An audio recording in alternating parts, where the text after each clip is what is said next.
Hi guys! Kakatapos lang ditong umulan. Yan, kakatila lang ng ulan at papakita ko sa inyo yung mga nilabas natin na Purple Delights. Ayan. So na naman guys, hindi sila ma-overwater sa labas kasi simula nang mailabas ko sila, laging umuulan. Ayan guys, so stuck ka ng water dito. Ayan, di tubig yung ano natin. Kasi malakas yung ulan. Tapos, madungis na yung mga pots ko, guys. Ayan, kasi yung dito banda, hindi ko nalagyan ng ng sako para hindi maano yung lupa niya. So, yung dito nga, guys, wala na kasi akong sako. Nilagay ko pa rin yung plastic na tinanggal ko dito na area. Ngayon, nandito sa daanan.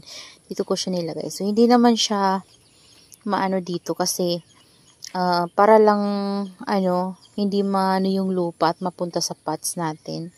Ayan yung mga madiba natin guys na ulanan no. Ayan, sa red line din.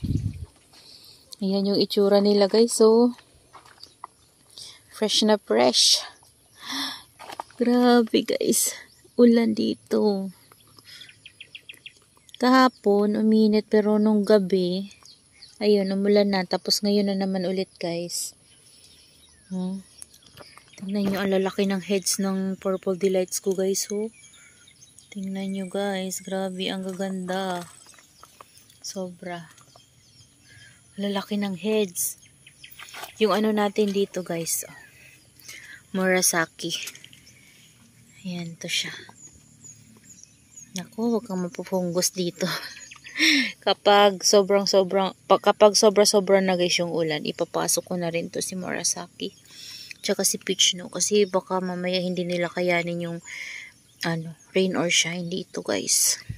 Kasi iba talaga yung panahon dito sa amin guys. Palagi na lang umuulan. Ayan o, yung variegated natin.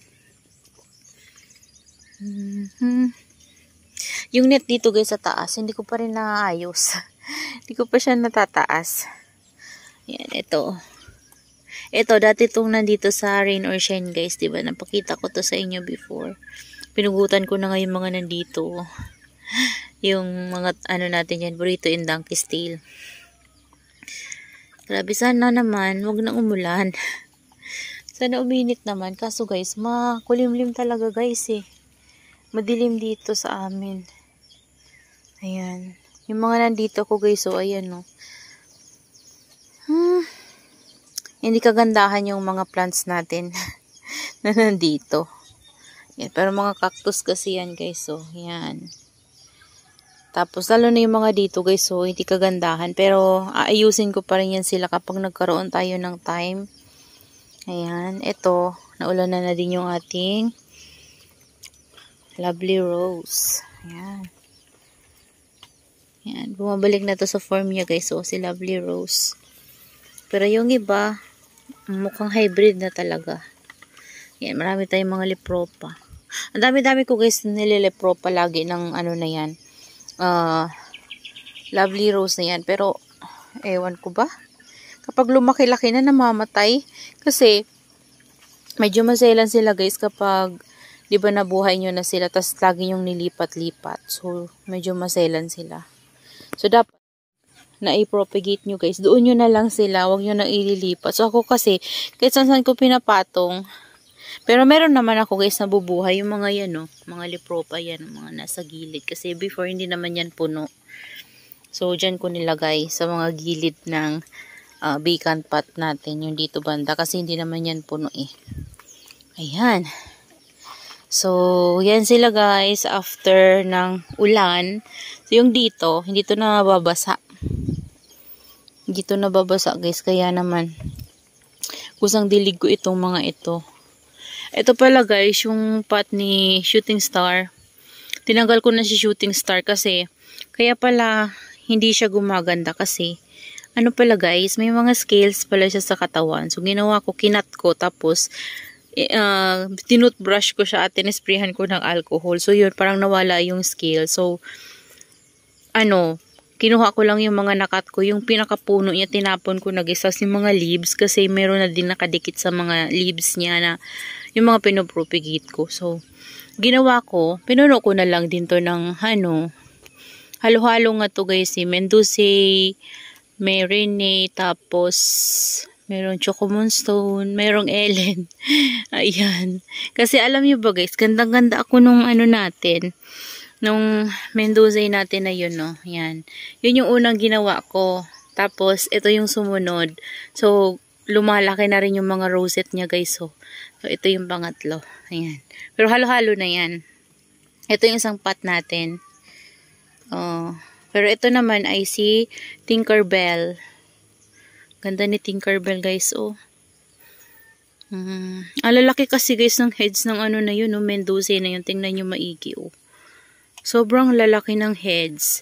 Tapos kinatan ko na yung pinakamataas dyan. Kaya nagkaroon siya ng maraming babies. Pinropagate ko guys. Ayan, dito pala guys. Kanina nag-add ako ng garden soil dito sa iba nating mga succulents. Kasi yung mga lubog na talaga yung mga soil mix nila. Dinagdagan ko sila ng garden soil. So garden soil lang guys yung inad ko.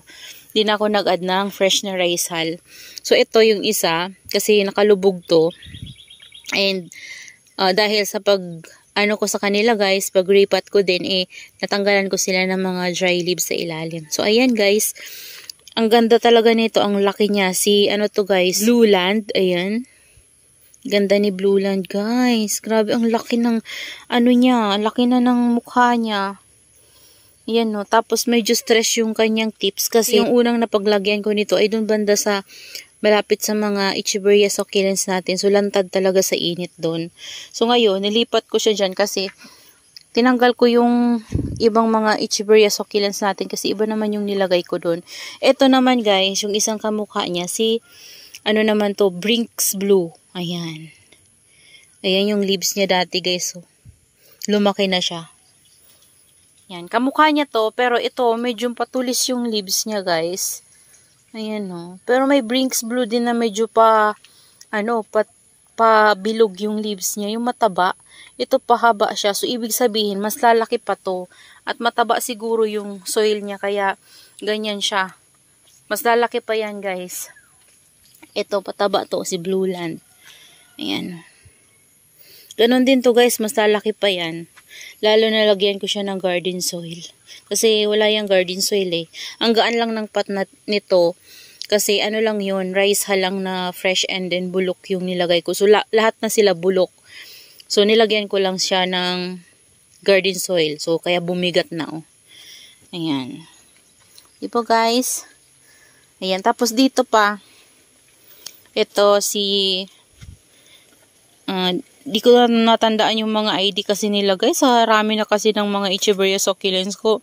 Nakakalito na. Butterfly ata to. Oo, butterfly. Ayun, may nakasulat. Buti na lang nung tinanim ko yan sila guys, nilagyan ko talaga sila ng mga ID. So, ayan. Kasi lubog na din to guys.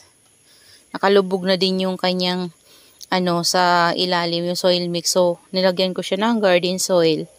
Yan. Tapos, this one din, guys, ganun din. Ayan, medyo moist pa nga yung kanilang garden soil. Pero, okay lang yan, guys. Kasi, buo ko naman sila kinuha. Nagalaw naman ng konti yung roots niya. Pero, buo pa rin, guys. Hindi ko talaga ginalaw ng sobra. Ayan. Ito din. Si Snow Shower ata to, guys, oh. Ito na yung bagong, niya sa atin. Tubo ng leaves. Ang ganda na. Yan, maputi din siya para siyang lawi. Tapos, sino pa ba yun? Ito guys, oh. Ayan. Oh, hindi na siya nakalubog. Nakataas na. Kasi, ang maganda lang sa ganyan guys, kapag tinaas nyo talaga sila, yung parang, yung rosette nila guys, bumubuka talaga. Lalo silang lumalaki. Parang, din kasi guys, yung leaves nila kapag, ganito, parang nasisikipan din siguro sila. Kasi napansin ko yan kay isang nung tinaas ko din siya guys, nag-add ako ng garden soil. Ayun, parang lalo siyang lumaki, bumuka lalo yung rosette niya. Marami pa akong iriripat. Lalagyan ko ng garden soil. Ayan, ito, ayan, yan kasi nakalubog sila. So gusto kong mapaangat. Ayan. Kasi kunti lang naman guys yung garden soil na nilagay ko sa kanila eh. Itong mga to, nung unang tanim ko sa kanila, may garden soil na sila pero kunti lang yung nilagay kong garden soil sa kanila. So, ito ngayon, marami na akong maglagay ng garden soil para hindi sila guys talagang lumulubog pa ilalim. And pagdating ng summer, pag dumilig ako sa kanila guys, hindi mabilis silang matuyuan. Ayun. Pero mabilis talaga dito guys matuyuan kapag summer kasi may hangin din tapos sobrang init.